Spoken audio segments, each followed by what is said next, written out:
চট্টগ্রামের সীতাকুণ্ড উপজেলার জঙ্গল সলিমপুর আবারও আলোচনার কেন্দ্রে। গভীর রাতে সদ্য স্থাপিত র্যাব ক্যাম্প লক্ষ্য করে সন্ত্রাসীদের গুলিবর্ষণের ঘটনার পর নতুন করে সামনে এসেছে বহুদিন ধরে দুর্ধর্ষ এলাকা হিসেবে পরিচিত এই জনপদের নাম।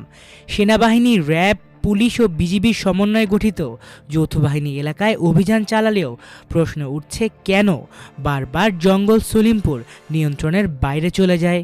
কি আছে এই এলাকায় যা একে দেশের সবচেয়ে আলোচিত অপরাধপ্রবণ অঞ্চলে একটি বানিয়েছে?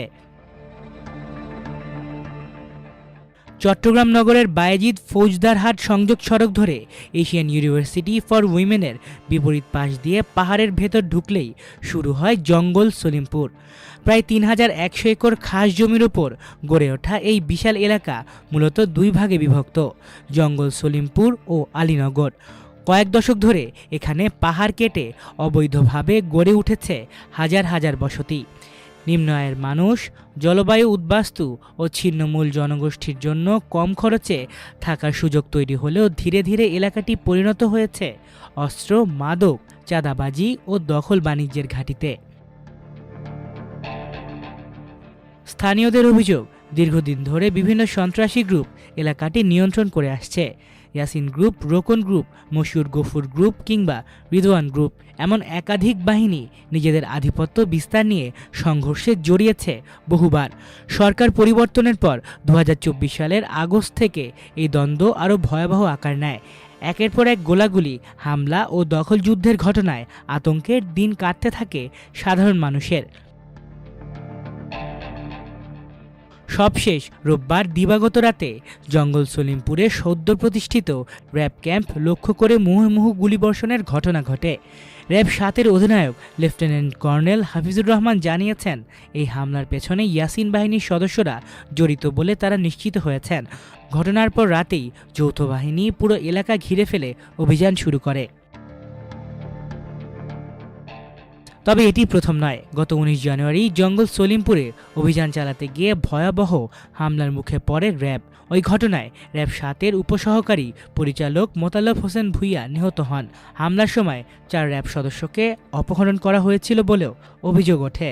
পরে সেনাবাহিনী ও পুলিশের সহায়তায় তাদের উদ্ধার করা হয়। সেই ঘটনার পর থেকেই প্রশাসন এলাকাটিকে নিয়ন্ত্রণে নেয়ার ব্যাপারে আরও কঠোর অবস্থানে যায়।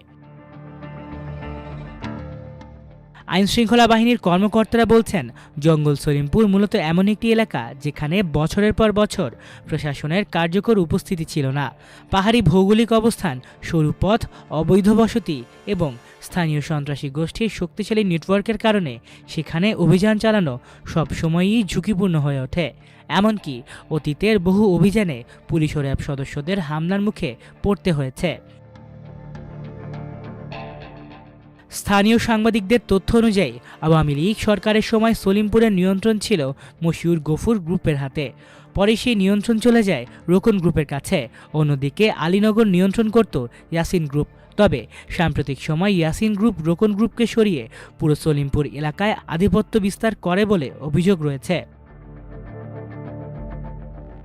২০২২ সালেও র্যাবের সঙ্গে কথিত সন্ত্রাসীদের গোলাগুলির ঘটনা ঘটে।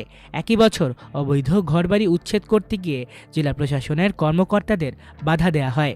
আলীনগরে অবৈধ বসতি উচ্ছেদে গেলে পুলিশের ওপর হামলার ঘটনা ঘটে।